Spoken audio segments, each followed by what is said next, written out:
तो मैं यहाँ पर कंपनी बनाने जा रहा हूँ। चेक प्रिंट के नाम से मैंने एक कंपनी बनाई है,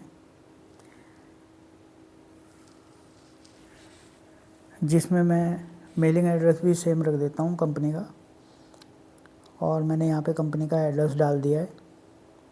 कंपनी का एड्रेस डालने के बाद मैं यहाँ पे स्टेट उत्तराखंड सेलेक्ट करूँगा और मैंने इसका पिन कोड नंबर और सारी डिटेल्स मैं इसमें इंसर्ट कर लेता हूँ। इसके बाद मैं इसको एक्सेप्ट कर लूँगा।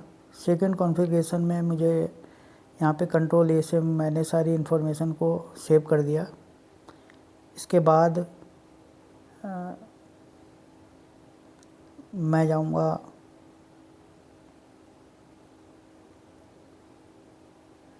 अल्टर में, और अल्टर में मुझे पेमेंट में जाना है। और पेमेंट में जाने के बाद मैं पेमेंट को एंटर करता हूँ, और एंटर करने के बाद मैं यहाँ पे जीरो ट्रांजैक्शन को यस कर दूँगा। और उसके बाद मैं इसको भी एक्सेप्ट कर देता हूँ। एक्सेप्ट करने के बाद मुझे जाना होगा वाउचर में, और वाउचर में मैं एक लेजर बनाऊंगा बैंक का, पीएनबी बैंक का, जिसे मैं बैंक अकाउंट के अंडर में डाल दूंगा। उसके बाद मैं कंपनी बैंक का आईएफएससी कोड और बैंक की सारी डिटेल्स इसमें इंसर्ट कर देता हूँ, जैसे कि आप देख रहे होंगे।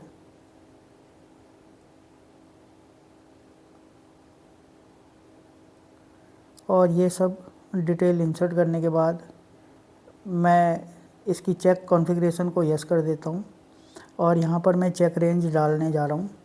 तो जो भी मैंने चेक रेंज यहाँ पे लिखी है, तो मान लेते हैं कि मैं यहाँ पे 1001 से लेकर 40 चेक मैंने यहाँ पे इशू किए हैं। तो चेक किसका है, पीएनबी का है, तो मैं यहाँ पे पीएनबी डाल देता हूँ। उसके बाद अनेबल चेक प्रिंटिंग को भी मैं यहाँ पे यस कर देता हूँ। तो यहाँ पर मुझे प्रिंट निकालने के लिए आपको यहाँ पे प्रिंटिंग कॉन्फ़िगरेशन को सेट करना पड़ेगा। तो मैं यहाँ पे ऑल्ट बी प्रेस करूँगा, तो आपकी डिफ़ॉल्ट जो प्रिंटिंग कॉन्फ़िगरेशन है वो ओपन हो जाएगी। और इसके बाद मैं इसको एक्सेप्ट कर लेता हूँ। अब मैं यहाँ पे प्रिंट में जाके देख रहा हूँ कि मेरा चेक दिखाई दे रहा है, जो कि मैंने बनाया है, प्रिपेयर किया है। इसके बाद मैं यहाँ पे इसका पूरा एड्रेस वगैरह, बैंक की पूरी डिटेल में इसमें डाल दूँगा, और डालने के बाद मैं इसको ओके कर देता हूँ। ओके करने के बाद मुझे अगर किसी को पार्टी को पेमेंट करना है, तो मैं यहाँ पे पीएनबी सिलेक्ट करूँगा, और यहाँ पर मैं पार्टी का नाम डाल देता हूँ। पार्टी को मैं संडी क्रेडिटर में डाल दूँगा, और संडी क्रेडिटर में डालने के बाद मैं पार्टी की पूरी डिटेल्स इसमें फिल कर दूँगा।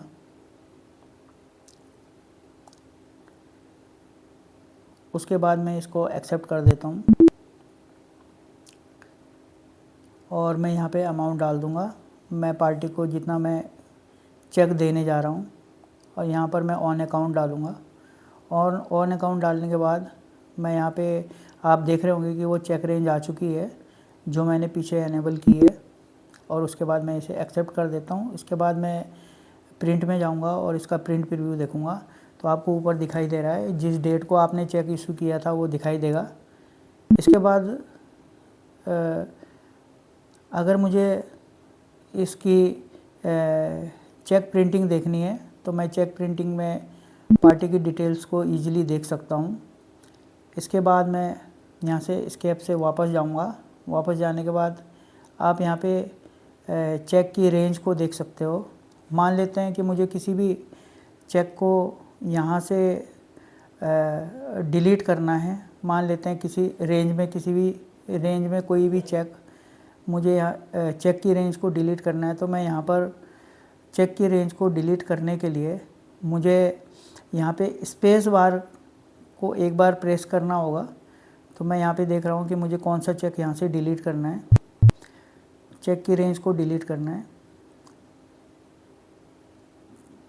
तो मैं यहाँ पे मान लेते हैं मुझे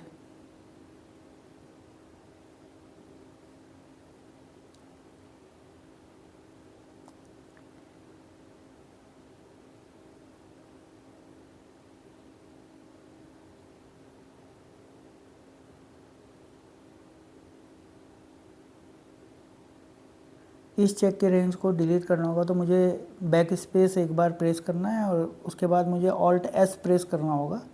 ऑल्ट एस प्रेस करने के बाद आपको यहाँ पे चेक कैंसिल का ऑप्शन दिखाई देगा।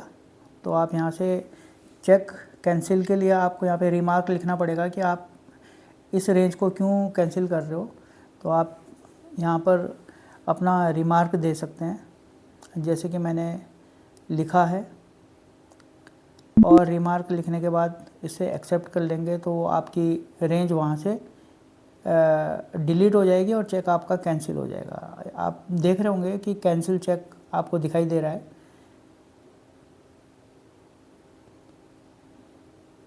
इसके बाद मुझे बैंक चेक, मुझे कोई ब्लैंक चेक देना है। तो ब्लैंक चेक देने के लिए मैं यहाँ पे पीएनबी डाल देता हूँ और मान लेते हैं मैं किसी पार्टी को ब्लैंक चेक दे रहा हूँ। तो मुझे उस पार्टी का नाम डालना पड़ेगा। तो मैं यहाँ पे पार्टी का नाम डाल देता हूँ और पार्टी को डाल देता हूँ इसको संडी क्रिएटर में। और क्रिएटर में डालने के बाद मुझे पार्टी की डिटेल, पार्टी का एड्रेस वगैरह भी मैं यहाँ पे फिल कर सकता हूँ। और मैं इसको ब्लैंक चेक देने जा रहा हूँ। तो मैं यहाँ पे चेक की रेंज ऑटोमेटिकली आ जाएगी और मैं इसके बाद इसको एक्सेप्ट कर देता हूँ। एक्सेप्ट करने के बाद मैं यहाँ पे प्रिंट प्रीव्यू में देख रहा हूँ। जैसे मैं प्रिंट प्रीव्यू में जाऊँगा तो आपको एक ब्लैंक चेक दिखाई देगा, जैसे कि आपको दिखाई दे रहा होगा।